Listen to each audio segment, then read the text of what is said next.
Just days after U.S. President Donald Trump declared a national emergency in an attempt to circumvent Congress and redirect taxpayer money to fund 230 miles of barriers along the U.S. Mexico border, the designation has been beset with political and legal challenges.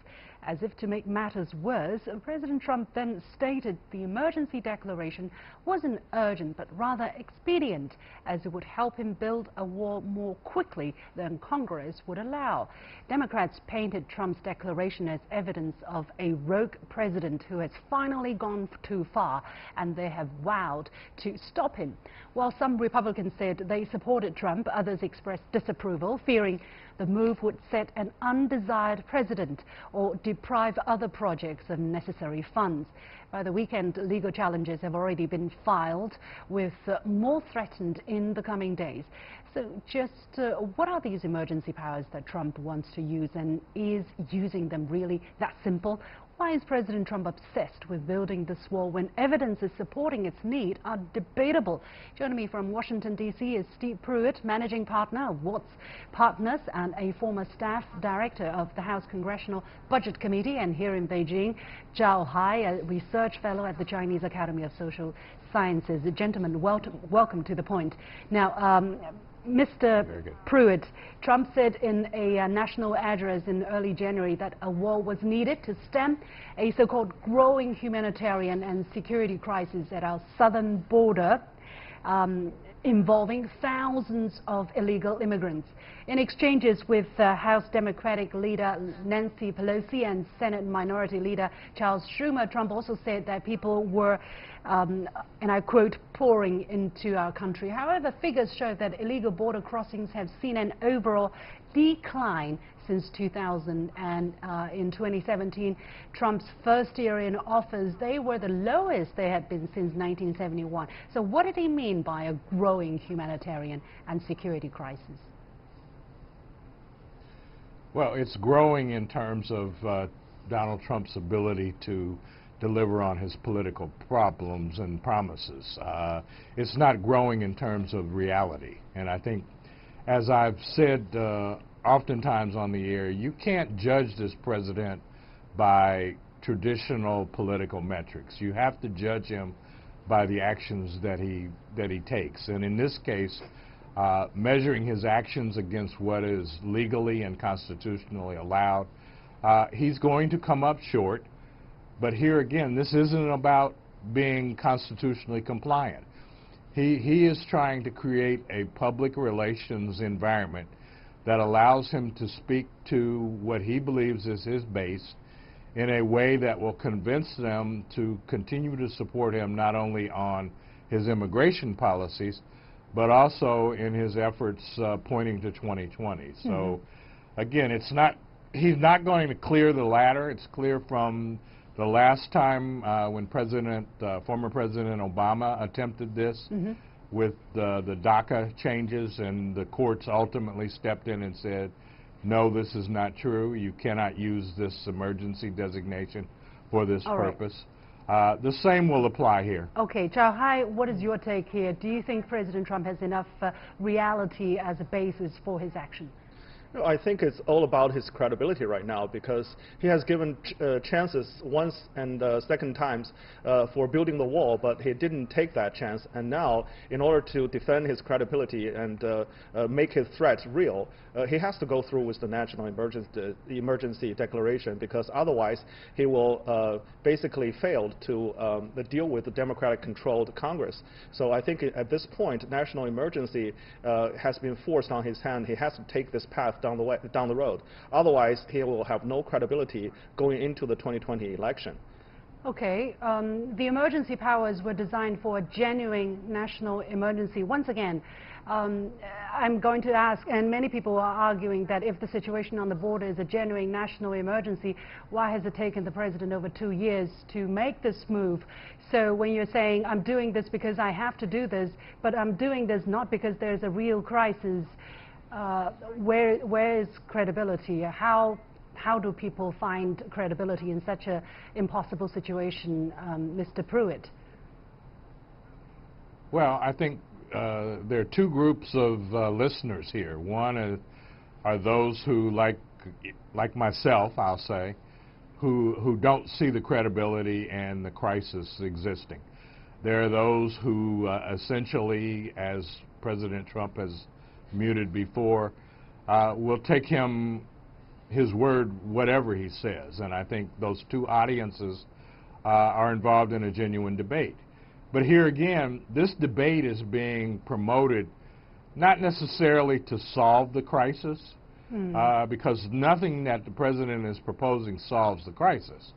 You know, generally when there's an emergency declared, you want a solution to be part of that declaration. There is no solution here that solves the crisis. Building a wall 5 years from now will not solve today's crisis. So what exactly, that begs the question, what exactly is the purpose of President Trump's wanting this wall, regardless of the means to get there? Some people are saying the legal challenges are going to be so lengthy that it's going to well take him after the 2020 for any progress to be made in there. Mr. Zhao, how do you look at the argument that actually President Trump is using this opportunity to start campaigning, electioneering? Well, actually, Trump is not afraid of legal challenges. When he was in business, he got involved in many cases, legal cases and legal fightings. And actually, he enjoyed that. And during his presidency, he has been challenged from the very beginning when he basically have the presidential executive order on the Muslim ban. So at this point, he wanted to play this, even if there's a lengthy legal battle. This battle will stretch into the 2020 elections. That's even better, because then he will have an issue to fight with and to rally his base with him. So I think at this point he sees the upside of continuing, with the national emergency declaration. Okay, Mr. Pruitt, how do you see the likelihood that the opposition party, the Democrats, are going to try their best to not let things play into President Trump's hand, and what's the consequence for the political landscape in the next 2 years, let's say? Well, I think the likelihood that they're going to act is 100%. They are already preparing a resolution of disapproval. And I suspect when they come back next week, there will be discussions about when that vote will take place. Are they going to be successful? My greatest fear, though, is... Oh, yes, they have the votes. They clearly have the votes. They're the majority party in the House of Representatives.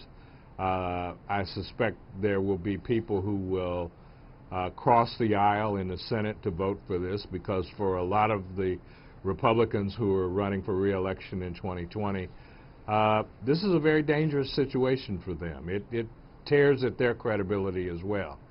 But I think at the end of the day, the best thing we could do with all of this is get it in the courts. The volume will drop tremendously. I think hopefully the courts will consider this in due order and not rush to any judgments and open this up into a much bigger fight than it need be, and that we start really focusing on America's needs and what the people are asking both the Congress and the White House to address. Yeah, speaking of the needs of the people, a survey I have seen shows this month by the Pew Research Center suggests that the majority of Americans, 58%, oppose substantially expanding the southern wall, while 40% support it. Zhao Hai, do you think this number actually reflect the actual picture, and do you think this might actually deter President Trump from going ahead or embolden him? It seems the pattern so far that he doesn't really care about the majority's opinion, but rather the group of die-hard supporters of him, what they think is what he really cares about, and only, nothing else. Yeah, to your question, yes and no. Yes, I mean, this reflects accurately about the percentage of people support Trump and the people who are against him. And no, Trump doesn't care about the majority, because he believes in his mind that his support is actually growing, if you look at his Twitter. And because of this resolution to take the national emergency path and continue to build the wall, he believed that his support will grow because of this. So I think this battle will continue on, and for the longer, actually, it's going to benefit Trump the better, because that will give him the strong leader image. What's the problem? My last question really is this question about the U.S. political system, that you can actually go ahead and doing something that the majority of people oppose, although you're supposed to be representing the interests of the majority of people. Mr. Pruitt. Well, on any given day, I can probably find 20 polls that give you 20 different reads on what the American people are thinking. Polling is not a precise art, and it certainly should not be the final determinant for how a government decides policy. With that said, I suspect, again, Trump has a bigger agenda here. The immigration issue certainly plays into that. But he's looking to distract attention from a number of other critical issues that he's confronting around the Russian investigation and other things. We're not talking, and most of the media across the world today is not talking about the latest announcements that came out on Friday, in fact, about findings related to Russia investigation. Okay. So he's a master of distraction, a chaos manager, and he creates all of that. We have to leave it there. Many thanks to Steve Pruitt, Managing Partner of Watts Partners and a former Staff Director of the House Congressional Budget Committee, and Zhao Hai from the Chinese Academy of Social Sciences. That's it for this edition of The Point with me, Li Xin. Follow me on Facebook and Twitter using the handle The Point with LX. And go to YouTube and look for CGTN The Point. Thanks for watching. You've got The Point.